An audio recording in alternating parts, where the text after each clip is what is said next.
Hay un problema de salud que afecta a millones de personas y del que apenas se habla en voz alta. Se trata del intestino. Durante años he observado el mismo patrón una y otra vez. Una persona se despierta con pesadez en el estómago, se sienta en el baño y comienza una lucha que no debería existir en un organismo que funciona con normalidad.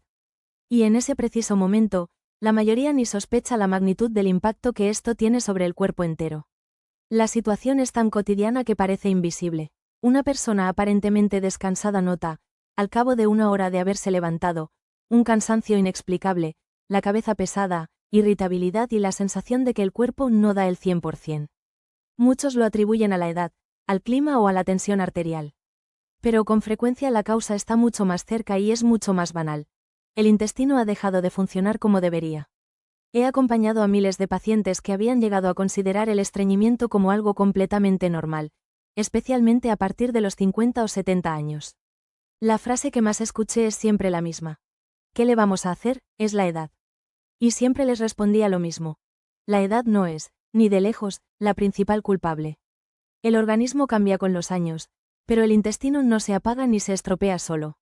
Simplemente va perdiendo las señales correctas de forma lenta y casi imperceptible. Menos movimiento, menos agua, más estrés, más medicamentos. Todo eso, acumulado con el tiempo, lleva al intestino a un modo de funcionamiento lento. Lo más inquietante de este proceso es que ocurre en silencio. Día tras día, las deposiciones se vuelven más escasas, más densas y más costosas. Aparecen la hinchazón, los gases y la pesadez después de comer. La persona empieza a encontrarse peor, pero no relaciona directamente ese malestar con el intestino. Mientras tanto, en el interior se desencadena algo mucho más serio. Cuando el contenido intestinal se retiene demasiado tiempo, comienza la fermentación. Las bacterias procesan los restos de comida de forma distinta a la habitual, generando gases, toxinas y señales inflamatorias que se propagan por la sangre. Muchas personas notan entonces síntomas aparentemente desconectados entre sí. Dolor articular sin causa aparente, fatiga constante, niebla mental, mal humor e incluso dificultades para dormir. Buscan las causas en el corazón, en los vasos sanguíneos, en la edad, pero raramente dirigen la mirada hacia el intestino. Hay otro aspecto que merece atención especial. El esfuerzo intenso al intentar ir al baño eleva drásticamente la presión intraabdominal y sobrecarga el corazón. No es casualidad que muchos episodios vasculares graves ocurran por la mañana, precisamente en el baño. Y es en ese punto donde la mayoría de las personas empieza a buscar soluciones rápidas. Los laxantes son lo primero que aparece. Primero los suaves, luego los más fuertes. A primera vista, el problema parece resuelto porque la evacuación se produce. Pero en ese momento el intestino empieza a funcionar cada vez peor. El mecanismo es simple y peligroso. El intestino deja de moverse por sí solo y espera la estimulación externa. El laxante deja de ser una ayuda y se convierte en una muleta. Cuanto más tiempo se usa, más débil se vuelve la peristalsis natural. He visto a muchas personas llegar a un estado en el que, sin pastillas, el intestino dejaba de reaccionar por completo. La buena noticia es que el intestino es un órgano sorprendentemente inteligente. No se rompe definitivamente, simplemente olvida su ritmo, lo que significa que se le puede volver a enseñar de forma suave y gradual. Y aquí es donde empieza lo más interesante. La naturaleza ofrece desde hace mucho tiempo un método que no agrede al intestino, sino que restaura sus señales naturales. Sin laxantes agresivos, sin dolor, sin espasmos y sin dependencia.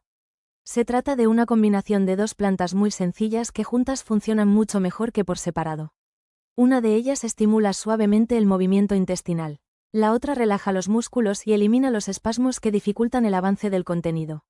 Cuando estos dos mecanismos se combinan, el efecto es sorprendentemente armonioso. No se obliga al intestino a vaciarse, simplemente se le recuerda cómo moverse. Y el organismo comienza a volver gradualmente a su fisiología normal. Esas dos plantas son el jengibre y la menta. El jengibre contiene compuestos activos que afectan directamente a los receptores del sistema digestivo y ayudan a activar la peristalsis, las contracciones ondulantes del intestino. Su acción no es la de un laxante.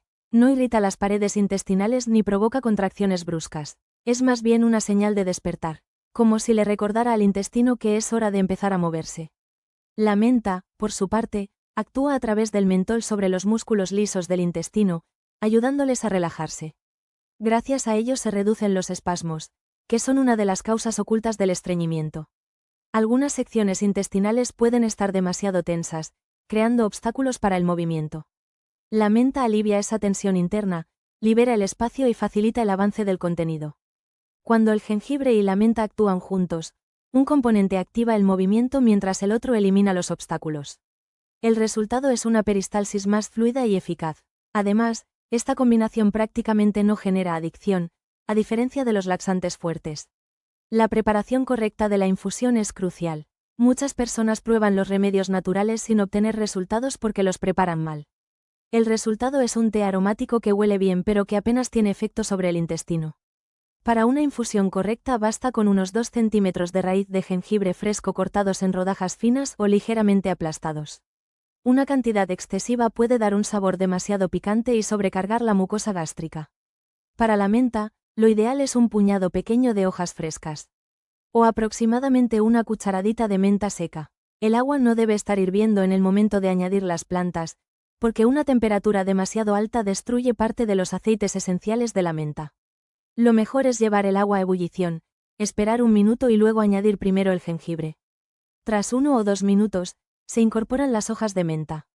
La taza debe taparse para conservar los aceites esenciales. El tiempo de infusión es de 7 a 10 minutos. Menos tiempo no es suficiente para extraer las sustancias necesarias.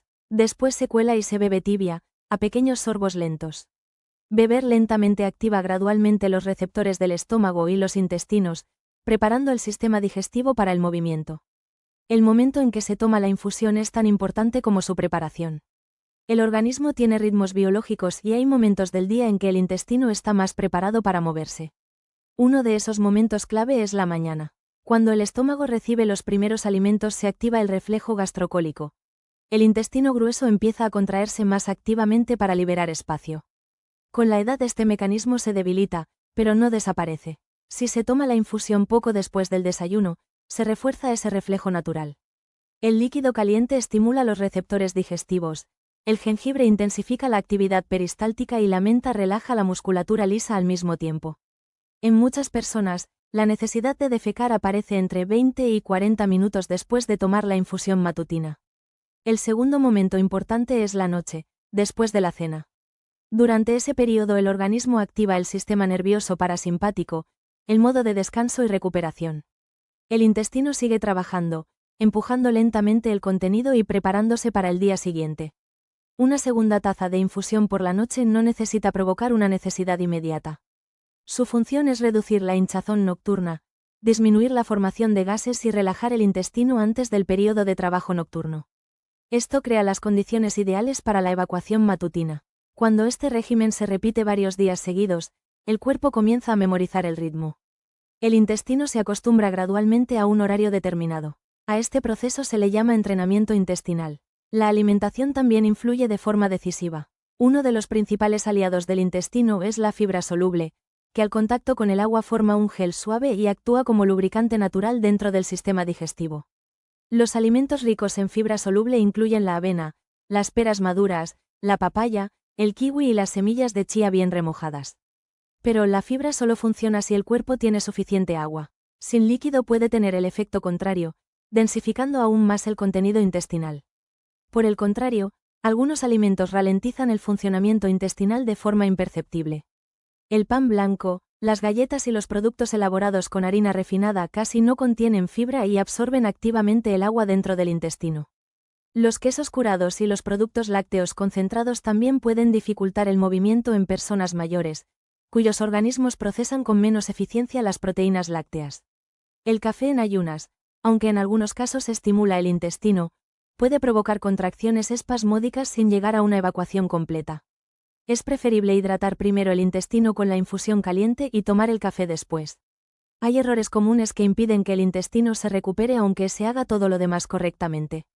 El primero es esperar un resultado instantáneo. El intestino no es un mecanismo que se activa con un botón. Su recuperación lleva varios días y los primeros cambios suelen manifestarse como una reducción de la hinchazón y una sensación de mayor ligereza, no como un alivio inmediato y espectacular. El segundo error es intentar acelerar el proceso usando simultáneamente infusiones, laxantes y enemas. El intestino recibe señales contradictorias y responde con espasmos o evacuaciones incompletas. El tercer error es beber poca agua, algo frecuente en personas mayores cuya sensación de sed disminuye con la edad. Sin líquido suficiente, ningún alimento ni planta puede cumplir plenamente su función. La postura también importa. Los inodoros modernos con las piernas colgando en ángulo recto no se ajustan del todo a la anatomía humana. Cuando las rodillas están ligeramente más altas que la pelvis, el ángulo entre el recto y el canal anal se vuelve más favorable y la evacuación requiere menos esfuerzo. Basta con colocar un soporte debajo de los pies. También conviene respirar con calma y soltar el aire lentamente durante el proceso, en lugar de contener la respiración y tensar el abdomen, porque eso dificulta la relajación del suelo pélvico. Una vez que el intestino comienza a mejorar, la etapa más importante es consolidar ese resultado. Muchas personas cometen el error de volver inmediatamente a sus viejos hábitos en cuanto notan una mejora. El intestino en recuperación sigue aprendiendo. Su sistema nervioso está recuperando la sensibilidad, los músculos están retomando el ritmo normal y la microflora se está reequilibrando. Durante las primeras semanas después de la mejora el organismo necesita estabilidad. Las mismas horas para comer, el tiempo habitual de descanso y un ritmo diario predecible ayudan al sistema digestivo a prepararse con antelación. Incluso un paseo ligero después de comer puede aumentar notablemente la peristalsis, porque el movimiento del cuerpo transmite al intestino una señal para que continúe su trabajo.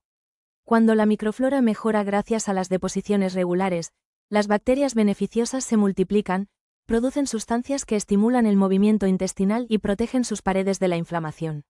Se crea así un ciclo natural positivo. Y muchas personas notan entonces, por primera vez en mucho tiempo, que su cuerpo funciona con tranquilidad, sin lucha y sin depender de estimulantes externos. Esa es la verdadera señal de que el intestino ha recuperado su ritmo.